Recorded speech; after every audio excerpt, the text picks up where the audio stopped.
I'm Mike Sullivan. And I'm Lauren Rosella Sullivan. Congratulations, by the way. On? Getting the last name. It's been a couple of years, but.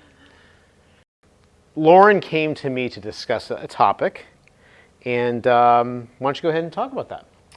The reason I wanted to talk to you about this was because we had a customer come in today who said he only really likes to come here maybe once a week because he feels like he's not getting what he needs by hitting on the mats. Okay. So I didn't want to get into it with him, but I thought it would be a good topic. So he's probably going to watch this video. Mm-hmm. That's okay. Okay, all right. Okay. I think it'll be good because I think a lot of people have the same question and the same concern that if they're hitting from a mat all the time, is it really giving them the feedback that they need that they can translate onto the course? Well, let's just start with that exact statement. Okay. If someone's hitting balls from a mat all the time, like they're practicing 4 hours a day, they're going to hit the ball pretty freaking good, right? Yeah. Like, so if you practice your butt off, even though the situation isn't ideal, you're going to do pretty well at hitting the ball. Mm-hmm. So let's just get with that out of the way, all right? Okay. So hitting, if you're going to take part in anything, you want to practice in as realistic as conditions as possible. But there are trade-offs in life, right? We don't have, for example, our own private golf hole, or at least I don't, my own private golf par 3, par 4, and par 5 with wind going each direction so that I can practice exactly what I'm going to be doing, right? Mm-hmm. So there's trade-offs to everything. And one thing I just think we should do is like look at really what is it that we're objectively able to figure out and what is it that might be feelings that we have.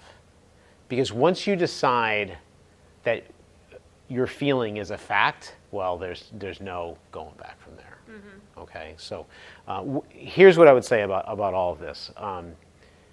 When you look at sports teams, basketball teams, football teams, they will practice sometimes with really, really loud music or simulated crowd noise. They'll practice outdoors in the winter sometimes. They'll turn up the heat indoors in the summer to get ready for a game down in Miami or something, a football game. So we're always trying to replicate as much as we can the actual situation. There are some advantages to hitting from a mat versus hitting from the grass. And I've taught golf lessons on both, right? Some of the disadvantages, let's just go talk advantages. Advantages to hitting from the grass. It can be exactly the type of surface that you're going to be playing on when you play, right? That's an advantage.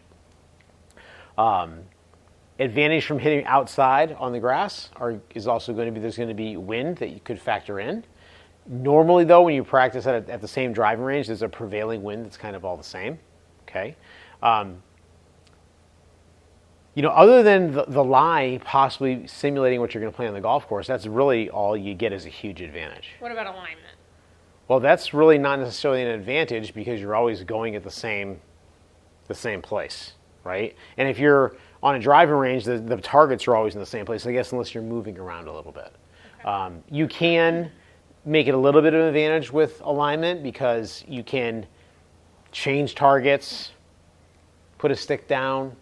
But I can tell you, I think we'll all agree that getting out on a golf course and feeling the challenges of alignment are different than doing it on a driving range.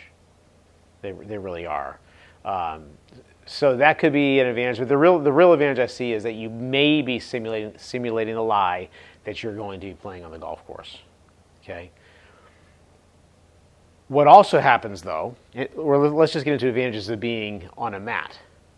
So, for example, in here, if you're trying to video your swing, like we just did videos on this, you can set up an alignment stick that you don't have to move, and a ball location you don't have to move, a camera you don't have to move. If you're using a launch monitor like we do, you don't have to move the launch monitor around, right? You can get a more finite aiming point, and you can find out exactly what your club path is doing and what your swing plan is doing because you can have a more definite alignment and you can keep that as you practice.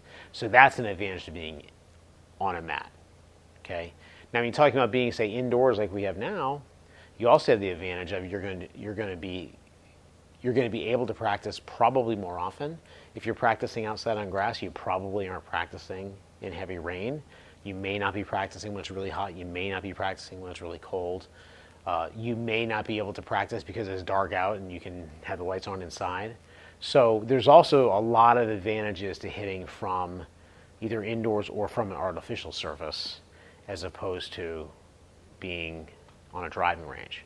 Now, I can tell you myself, when I went to a golf college for a couple of years, and our driving range was all grass, and it was chewed up. So when I was I didn't get to practice hitting a tight fairway shot. It was off kind of sandy type of turf. Now, I think what it did was it may have actually made me hit the ball more solid because you had to catch that thing. You had to hit it perfect to hit a solid shot. But I wasn't really getting a realistic feel all the time because if you barely missed that thing, it was a really bad shot. So as far as those two different things go, there's advantages to both, right? And you should try to practice in all the conditions that you can. But, as we get on this, if you really want to think about it, you should also be spending a lot of time practicing your course management on the golf course, the mental side of the game, like what you're thinking about, what's going through your mind to help you hit a good golf shot. I mean, I can't tell you how many people practice all the time in all conditions, and then they get on the golf course, and everything kind of falls apart across the board. Now, what are your thoughts on the types of mats? So now they have these new innovations in mat technology where you can actually change the type of grass that you're hitting from indoors. What are your thoughts on that? So one of the things I just want to get onto, and I'm trying to be positive talking about the advantages. There's a disadvantage to this for sure, and that is, like on this particular mat, we sometimes get shots where we hit it and the ball does not spin as much as it would from grass. So sometimes people get a false sense of how far they hit the ball. It's not the launch monitor misreading it. The ball is actually spinning less on this particular mat that we're using, right? Mm-hmm. So as you start hitting on different surfaces, these things can come up. But back to what you said about using different types of surfaces, different types of mats. We had another mat in back that it was like a brush mat where it was sold as the advantage is it's more forgiving when you hit it. Very unrealistic, like really unrealistic when you hit the ball. I wouldn't feel comfortable with the spin and the angle of attack numbers I get off of that mat at all. But then as far as replicating lies, like they don't have a mat out there that does a good job of replicating like Bermuda rough, right? So in some cases, you really want to be on the golf course. You want to practice on the course too, because I'm saying specifically Bermuda rough. Typically, Bermuda rough is not grown very long, but it's very, very, the blades are very, very fine, and so the ball goes down below the surface of the grass, and that grass, just a little bit of it gets in between your club and the ball, and it produces a fly or lie. So what happens is the ball comes out, it doesn't spin as much, it flies farther and rolls more. Well, you need to practice hitting shots on the golf course from fly or lies so you can have an idea of how far that ball is gonna go. Right, but now we wouldn't necessarily recommend people go out to a course and just hit a bunch of balls in those conditions. Well, right? So that's where you get into common sense, right? So I think it would be a great idea to get out to a golf course at a time when there's not a lot of activity. When you're out there playing, especially if it's not a super serious round of golf, and if you and I are playing together and there's no one around, I could drop a couple. If I'm in the fairway, I could drop a couple in the rough and hit them from the rough and see how those balls react versus the one in the fairway. Mm-hmm. Now, there's still some subjectivity because I'm a human hitting these shots, and I may feel, I flushed that fairway shot, and I flushed the rough shot, and those were the differences. Well, maybe I didn't quite flush each of them the same, right? Mm-hmm. So there's a lot of subjective stuff that does go on, but we want to you want to practice and get experience from as many things as you possibly can. And by the way, like I started this whole thing off kind of saying, feel is not real. Fact and feel are two different things.